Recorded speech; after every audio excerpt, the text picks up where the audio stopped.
अस्सलाम वालेकुम dear aspirants. क्या आपको पता है कि सीएसएस में प्रेसी एंड कंपोजिशन के पेपर में क्यों फेलियर होता है? देखिए, उसकी दो मेन रीजंस हैं। एक है प्रेसी और दूसरा कॉम्प्रिहेंशन है। बहुत ही सिंपली अगर मैं बात करूं तो ये कुल बनते हैं 40 मार्क्स बनते हैं, बट ये रेस्ट ऑफ द 60 मार्क्स से ये रिलेटिवली ज़्यादा इम्पोर्टेंट है। तो अभी ये सीरीज़ होगी एक वीडियोस की जिसमें हम कॉम्प्रिहेंशन पर डिस्कशन करेंगे। तो इसका आज इंट्रोडक्शन और इसकी इम्पोर्टेंस कवर करेंगे। नेक्स्ट वीडियो में फिर बाकी पार्ट्स और फिर उसको अटेम्प्ट वगैरह करना सारा कुछ। तो इंट्रोडक्शन में मैं अगर बात करूं तो सिंपली एक पैसेज दिया होता है आपको जिसके 20 मार्क्स होते हैं। क्वेश्चंस आंसर्स करने होते हैं। आपने पैसेज को पढ़ के उसको केयरफुली रीड करके आपने क्वेश्चंस को आंसर करना होता है।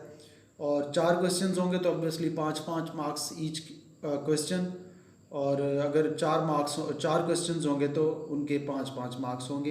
तो इस तरह से ये होती है आपके पास। मतलब प्रेसी के बाद ये सबसे इम्पोर्टेंट पार्ट होता है। प्रेसी के बाद यूजुअली होता है कॉम्प्रिहेंशन। ये 20 मार्क्स का होता है। तो इसमें समटाइम्स क्वेश्चंस ऐसे होते हैं कि जो उसी पैसेज से डिराइव किए होते हैं। समटाइम्स ओपिनियन बेस्ड क्वेश्चंस भी होते हैं जो आपके पास कुछ लिबर्टी होती है कि you can use your own opinion regarding question. Secondly importance पे बात करना चाहूँगा। देखिए, ये बहुत ही वाइटल पार्ट है सीएसएस एग्ज़ाम्स में और स्पेशली प्रेसी एंड कंपोजिशन के पेपर में।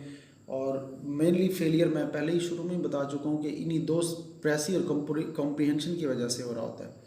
ठीक है, उसकी रीज़न क्या है? देखें, जो कम्प्रीहेंशन है इट सेल्फ एक्सप्लेन कर रहा है, इट सेल्फ एक्सप्लेनेटरी टर्मिनोलॉजी है कि ये आपकी एबिलिटी टू कम्प्रीहेंड समथिंग इससे रिफ्लेक्ट होती है। आप कितना किसी चीज़ को समझ सकते हैं, उसको एग्जामिनर को आपके बारे में आइडिया हो जाता है कि आप किसी सब्जेक्ट मैटर को कितना अंडरस्टैंड कर सकते हैं, उसके ऊपर उससे सर्टेन कंक्लूजन्स कैसे ड्रा कर सकते हैं, उसके अंदर मौजूद निटिग्रिटीज़ को, इंपॉर्टेंट डिटेल्स को कैसे सॉर्ट आउट कर सकते हैं और अंडरस्टैंड कर सकते हैं कि ये स्पेसिफिकली यहाँ पे ये बात हो रही है।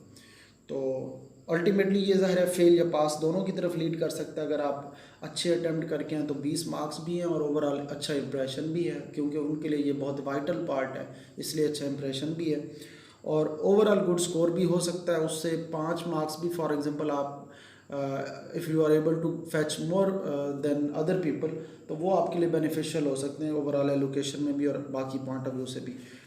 तो इससे अगर आपका कॉम्प्रिहेंशन वीक है, ये लास्ट बात है बट मोस्ट इम्पॉर्टेंट चीज़ है कि अगर आपका कॉम्प्रिहेंशन वीक है तो भाई आपका जो बाकी सब्जेक्ट्स आप पढ़ेंगे, उनकी जो तैयारी करेंगे वो भी अप टू द मार्क नहीं हो सकती। अब मैंने देखे मेरे पास कुछ ऐसे स्टूडेंट्स भी आए हैं जिनके इंग्लिश का कॉम्प्रिहेंशन वीक था। They were not able to understand some paragraphs, some passage, उनके अंदर कुछ सर्टन सेंटेंसेस को या एटलीस्ट ओवरऑल पैराग्राफ को समटाइम्स। तो फिर उनका ये प्रॉब्लम मैंने सिर्फ उधर नहीं देखा, फिर बाकी सब्जेक्ट्स में भी उनकी ग्रिप वीक थी। बाकी सब्जेक्ट्स में भी वो लैंग्वेज और उसके अंदर उतार चढ़ाव, उसके अंदर जो बात की जाती है, जिस तरह से वो कुछ नहीं समझ पाते थे, जिससे उनको ओवरऑल आइडिया नहीं होता था क्या एनालिसिस हो रहा है, क्या बात हो रही है एंड सो ऑन। तो इसलिए भी ये इंपॉर्टेंट है कि आपको बाकी स्टडी को भी आपकी अफेक्ट करती है अगर if your comprehension is week. तो ये आपको होपफुली रियलाइज़ हो गया होगा कि ये कितना इंपॉर्टेंट है। अब नेक्स्ट वीडियो में हम टच करेंगे कि कब इसको अटेम्प्ट करना चाहिए और किस तरह से इसको अटेम्प्ट करना चाहिए कॉम्प्रिहेंशन को ड्यूरिंग योर एग्ज़ाम।